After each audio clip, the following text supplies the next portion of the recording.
Hello everyone. अब हमारे पास एक नया टॉपिक है जो कि है enzyme regulation and enzyme inhibition. तो an enzymes catalytic activity can be directly controlled through structural alterations that influence the enzyme substrate binding affinity. अगर आप एंजाइम के कैटालिटिक एक्टिविटी को चेंज करना चाहते हैं तो आप उसके स्ट्रक्चरल जो उसका स्ट्रक्चर है उसमें आप अल्टरेशन मतलब चेंजेस ले आइए। तो इससे क्या होता है कि उसका सबस्ट्रेट बाइंडिंग एफिनिटी मतलब सबस्ट्रेट से बाइंडिंग करने की जो क्षमता है वो चेंज हो जाती है। तो एंजाइम रेगुलेशन को अलग अलग पार्ट्स में डिवाइड किया गया है, जैसे कि है allosteric enzyme regulation, proteolytic activation of enzymes, reversible covalent modification और रेगुलेशन बाय आइसोएंजाइम। तो पहला क्या है हमारा एलोस्टेरिक रेगुलेशन कैसे काम करता है। तो allosteric regulation of enzyme have multiple binding sites, मतलब इसके पास मल्टीपल बाइंडिंग साइट है। एक सबस्ट्रेट के लिए है, दूसरा रेगुलेटरी मॉलिक्यूल के लिए है जिसको हम लोग इफेक्टर्स कहते हैं। और ये रेगुलेटरी मॉलिक्यूल बाइंड करता है एलोस्टेरिक साइट पे, ठीक है, कॉजिंग अ कन्फॉर्मेशनल चेंज। और कन्फॉर्मेशनल चेंज मतलब स्ट्रक्चरल चेंज, उसके कन्फॉर्मेशन में चेंज करता है दैट आइदर इंक्रीजेज और डिक्रीजेज इट्स एक्टिविटी। या तो वो एंजाइम की एक्टिविटी को बढ़ा देगा, इंक्रीज कर देगा, या तो वो डिक्रीज कर देगा। पॉजिटिव रेगुलेशन में क्या होगा कि वो एंजाइम की एक्टिविटी को इंक्रीज कर दे रहा है। नेगेटिव रेगुलेशन में क्या होगा, एंजाइम की एक्टिविटी को डिक्रीज कर दे रहा है। और ये कॉमन कहाँ पे होता है, मल्टी सब यूनिट एंजाइम, जैसे कि जो मेटाबॉलिक पाथवे में यूज़ किए जाते हैं ना एंजाइम्स, उसमें, ठीक है।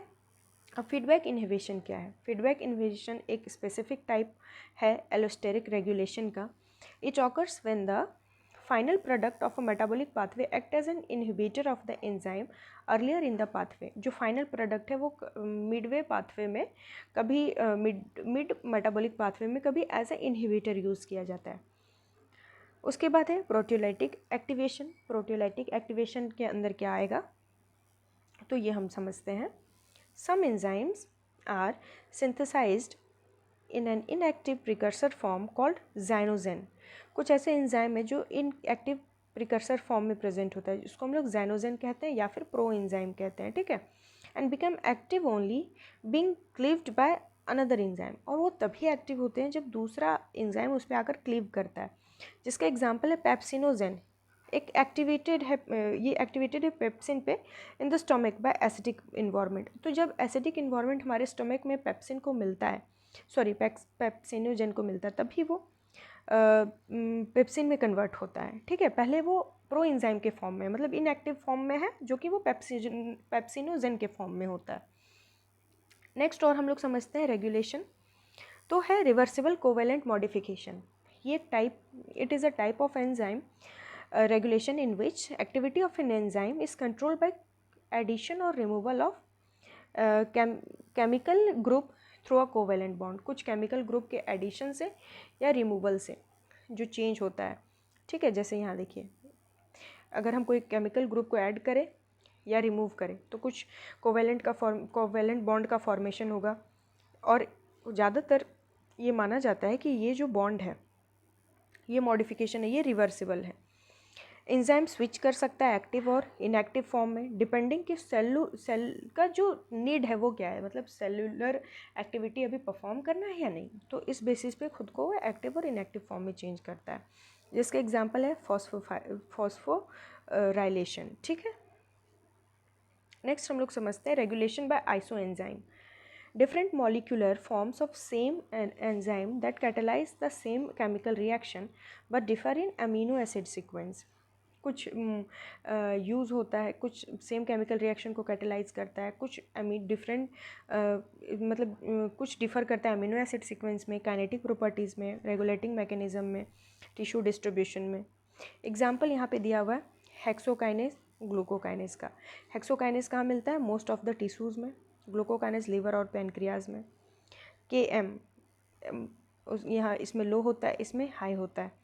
उसके बाद इनहिबिशन, ये इनहिबिट कौन इसको कर रहा है, ग्लूकोज 6 फॉस्फेट। ये नॉन उसको कोई इनहिबिट नहीं कर सकता है। रोल क्या है, ये लो ग्लूकोज पे भी काम करता है पर ये हाई ग्लूकोज पे काम करता है, ग्लूकोकाइनेस, ठीक है।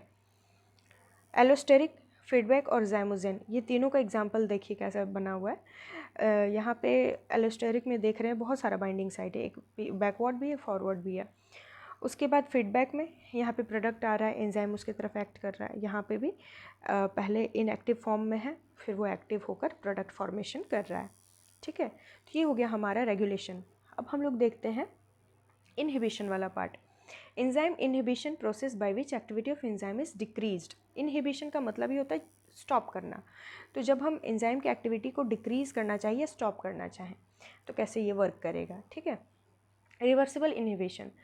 रिवर्सिबल इनहिबिशन में क्या होता है कि एंजाइम बाइंड करता है non covalently and there effects can be reversed, और उसके इफेक्ट को हम वापस चेंज भी कर सकते हैं। कंपिटिटिव इनहिबिशन क्या है, तो इसमें इनहिबिटर रिजेंबल ऐसा होता है सबस्ट्रेट की तरह, और compete करता है बाइंडिंग साइड पे बाइंड करने, एक्टिव साइड पे बाइंड करने के लिए। Overcome by increase the concentration of substrate, और आप कब ओवरकम कर सकते हैं, जब आप सबस्ट्रेट के अमाउंट को बढ़ा देंगे। ठीक है, जैसे इसके एग्जांपल है methotrexate inhibits dihydrofolate reductase by mimicking folic acid. Folic acid का मिमिक करके मिथोट्रिक्सेट जो है वो इनहिबिट करता है डाइहाइड्रोफोलेट रिडक्टेज को। नॉन कॉम्पिटिटिव इनहिबिशन क्या है, inhibition bind to sites other than active site.